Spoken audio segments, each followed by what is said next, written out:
ધોરાજીના જાજરમેર ગામે પતિ પત્ની અને બાળકી પર હથોડાથી હુમલો કરાયો. હાલ ત્રણેયની હાલત ગંભીર છે. બાજુમાં આવેલી વાડીમાં વાવતા શખ્સે આ કૃત્ય કર્યું છે.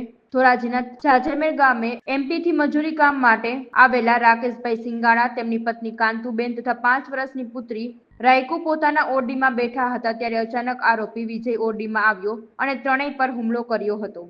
હુમલા બાદ આરોપી ફરાર છે. ત્રણેયને લોહીલુહાણ હાલતમાં 108 મારફતે ધોરાજી સિવિલ હોસ્પિટલ ખાતે ખસેડવામાં આવ્યા, જ્યાં તેમની હાલત ગંભીર હોવાથી ઉપલેટાની ખાનગી હોસ્પિટલમાં ખસેડવામાં આવ્યા. આ બનાવ બાદ પોલીસે ગણતરીની કલાકોમાં જ આરોપીને ઝડપી પાડ્યો અને વધુ તપાસ હાથ ધરી. રાકેશ શું થયું? એમાં અમારે કઈ ખબર નથી, કઈ અમારું લેણો દેણો કઈ છે નહીં. એટલે એ છે ને અમારા બાજુમાં પડખે એની જમીન આવી, બીજું કઈ કારણ નથી.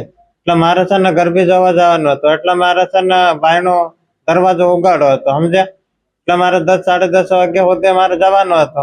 એટલે મને થોડીક નીંદર લાગી ગઈ, એટલે ભરભર આવે ને મારે. કોણ કેટલા જણા હતા? એક જ જણો હતો. શું લઈને આવ્યા હતા સાધનો? અત્યારે હથોડી હતી. કેને કેને માર્યું? અમારે તીર્ણ અને મારી મને, મારા ઘરના છોકરી. શેનાથી માર્યું? હથોડી. અત્યારે ક્યાં આવ્યો હતો? હા, અત્યારે કઈ હોસ્પિટલમાં છો? ત્યારે ધોરાજી.